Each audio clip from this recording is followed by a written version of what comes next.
Hi, nice to meet you, all of you. I appreciate the fact that you came here to listen to me.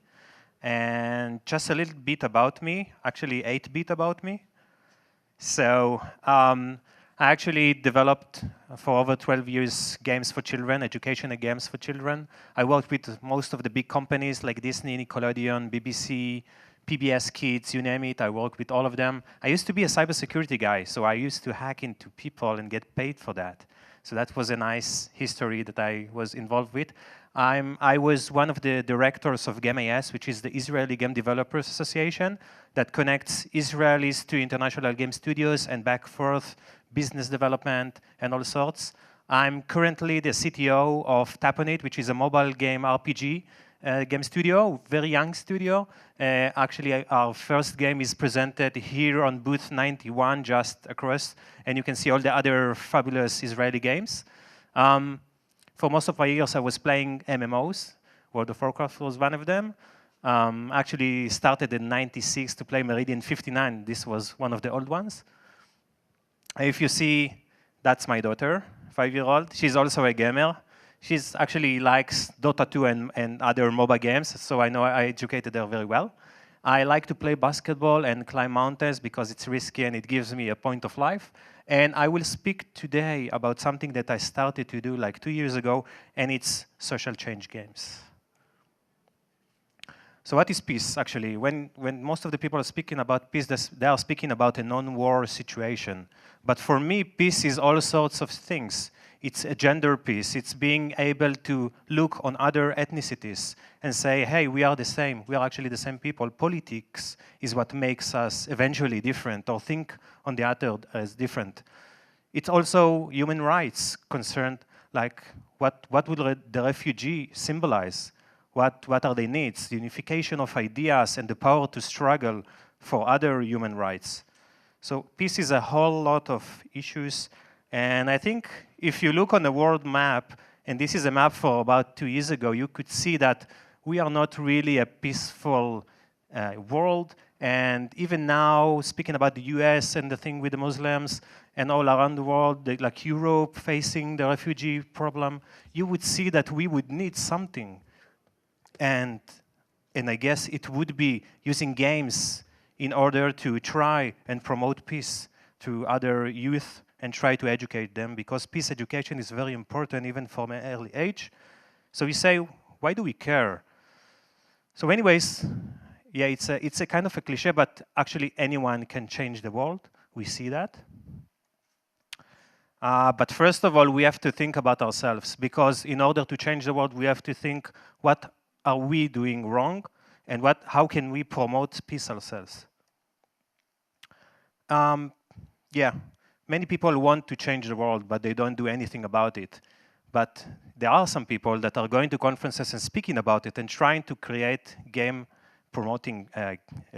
peace-promoting games. And I'll speak a little bit about the social impact theory, because if you want to impact a crowd, you would need to use probably that equation from the 80s of Bibletan, which says that most of the social impact theory based on 3 parameters. One of them is strength, the strength of the influencer. So, for example, if I'm standing here and speaking to you, so you would think to you, okay, do I know this person? Is he an influencer? Is he like a big YouTuber? Is he like a famous celebrity? If he is, and his integrity or in intensity of influence is very strong, probably you would listen to what he says and you will write it down and you will probably try to research it even more. Of course, social class. If I would be higher in the social class, it may affect better.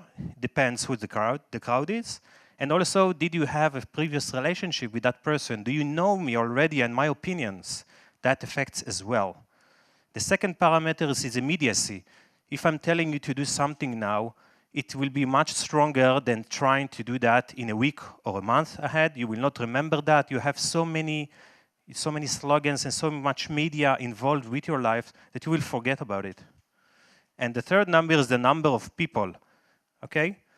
I think that if I will be accompanied by 3 other people, my influence was much stronger because first of all, there are people that are backing my opinions, and second of all, it depends on your background. I would want to speak a little bit about the psychological law. This is the idea that the first influencer is the strongest one. If I was the first one to tell you to do something, and after me comes another person and another person to tell you to do the same thing, I will probably be the one that will influence you the most. So let's look a little bit about other games that exist out there. Mostly when I speak and ask other people about peace promoting games, mostly the answer is this game. So Peacemaker was a game that was made, I think, 12 years ago by Asi Burak that actually established Games for Change. And in this game, you can play several characters. So the two main characters are the Israeli Prime Minister and the Arabian leaders, one of the Arabian leaders in Gaza.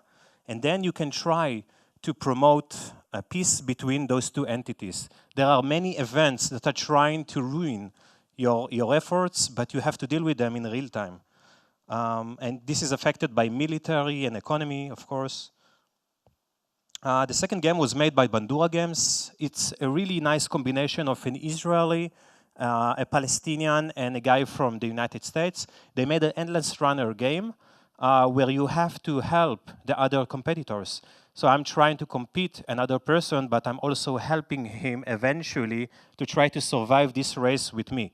I can give him shield, I can revive him to continue the race with me. So the thing is, it's all about cooperation between the players. That was a very famous game back, I think, 5 years ago. It's called Quandary, and it's speaking about a delegation of researchers that are arriving into a new planet, and they have to decide how the society will be designed. So you have many ethical questions. I mean, who will be like the ruling race? What will we do with animals? Would we hunt? Would we just take care of them and won't hurt the economy?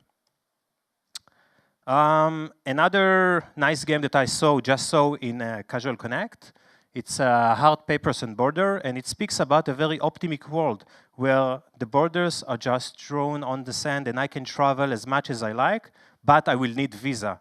I will need visa for any other place that I'm visiting, and I can actually do whatever I like. I could be an artist, I could be a scientist. I'm not limited by age. It's a very optimistic game. Also, the colors are amazing.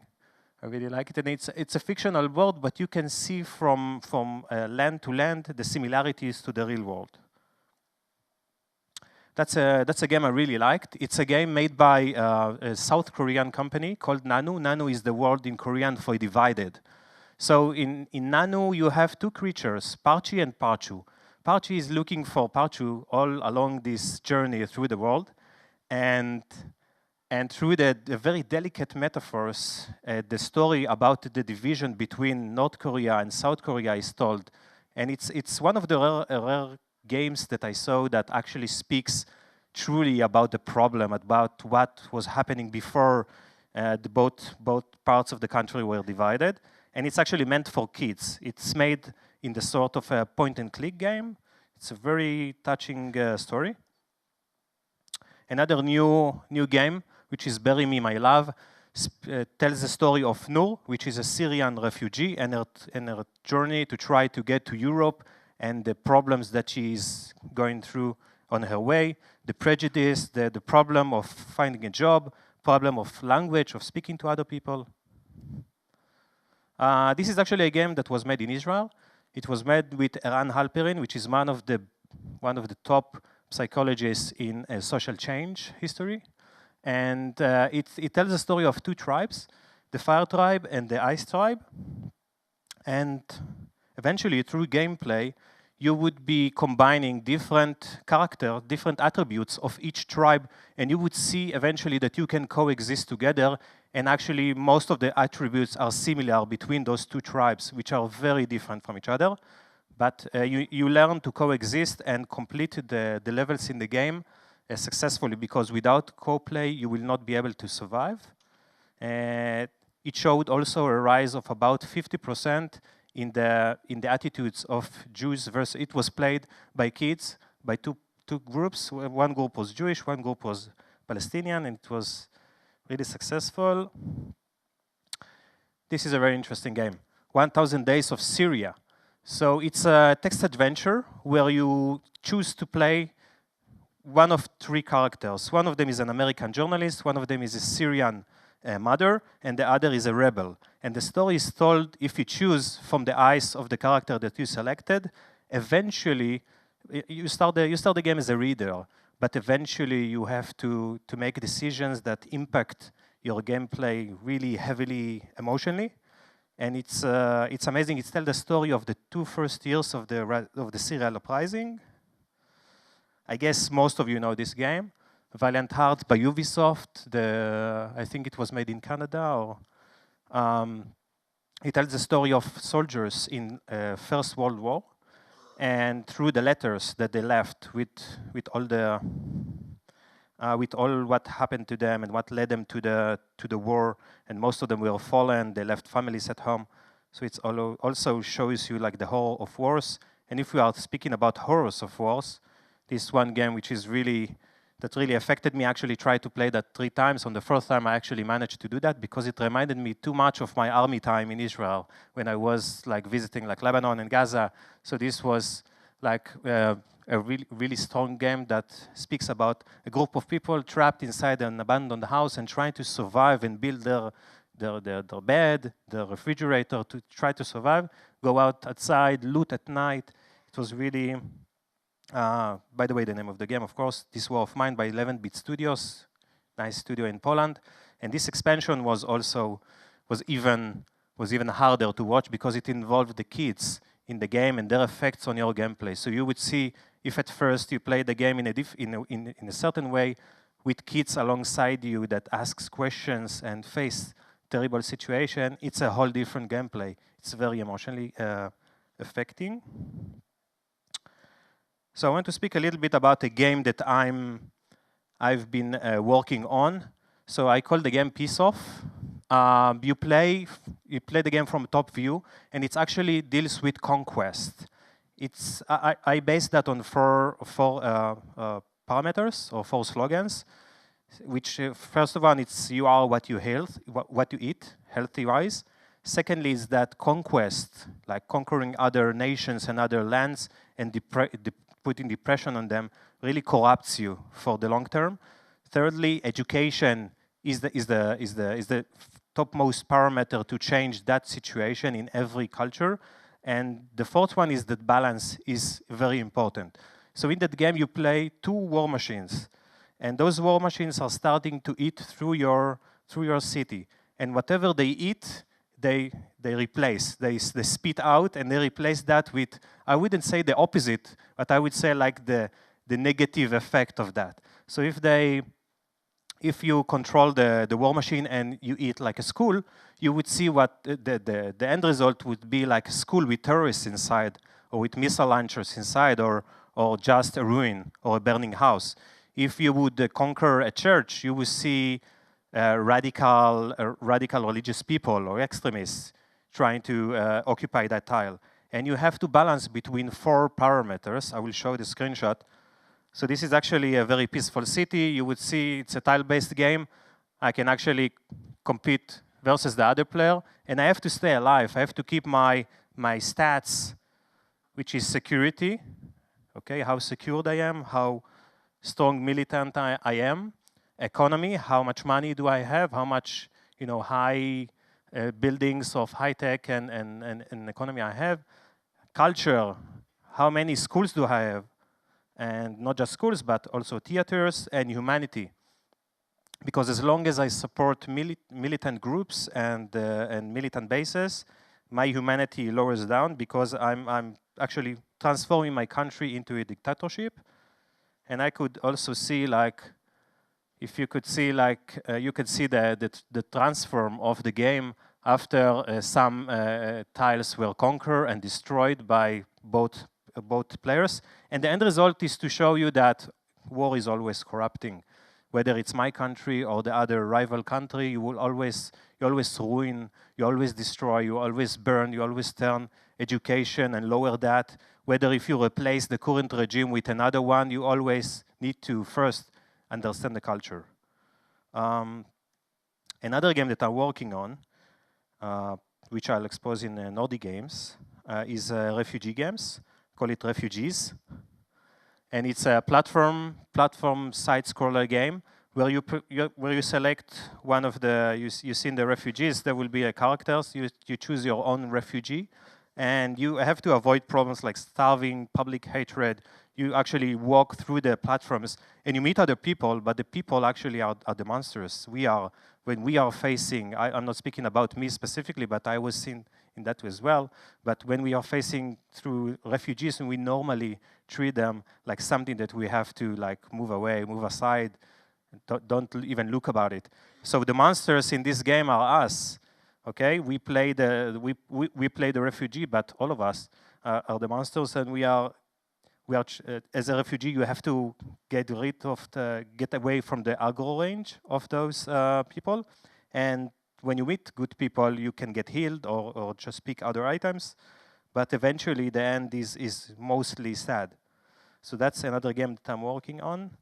And speak a little bit about the business of that social change game. So those two games are mostly made for charity. All the income is going to refugees and other non-profits. But if you want to make a business, you can check the model of Games for Change, what they did with Half the Sky and other games that they were promoting. Certainly, there are VCs and grants that support those causes. I met a bunch of them in Israel just 3 weeks ago. I didn't have a clue about it, but now I know, and there's a way to make it a business. It doesn't have to be like non-profit all the way. Of course, visit conferences, just speak about it with your friends and with your colleagues. Speak with influencers and YouTubers that speak on the same subjects, right? If you're starting, start from a small game. Don't make like a AAA game because it will take you too long, and then the climate may be changing. But you will have a product that you can show, you can interact with, you can persuade and change other people's lives. So it's really important to make something really small and fast. Of course, you need to work with pedagogical experts. You need to speak to the locals. If you're doing a game about Syria, speak to Syrian people. You can do that. They are all around in Europe. So you can actually get their understanding of the life here and in Syria. Try to be objective. I wouldn't say most, but some of the games for change that I saw are very biased to one side or the other. Whether it's like Muslim side or other side, it doesn't really matter. You have to be objective. Touch the soft spots, yeah. Most of the games that I saw, some of them here even, go around the problem. They don't really speak about what is the burning subject. What do we need to do in order to change that situation? Most of those games are doing just for the checklist, to say, hey, we made a social change game, now we can rest. So I don't think it's the right purpose. I think we are here and we have the power as game developers to change people's opinion. And it's something that even refugees most of the time, even people that are living in Africa in not so advanced societies, they have smartphones, they have mobile devices that they can interact with, they can study with. So this is accessible to everyone. We can change people's lives with our games, and it's our responsibility to try to do that, not just games that are fun and you are killing other monsters, which I also play, but other games that have any beneficial value. And at the end, it's all about like storytelling. It's all about like telling the story of the other person, telling the story of the people that cannot tell the story themselves. And it's very emotional, and it should be like that. It should be your passion. You wouldn't do that just for money. And that's it, guys. Thank you.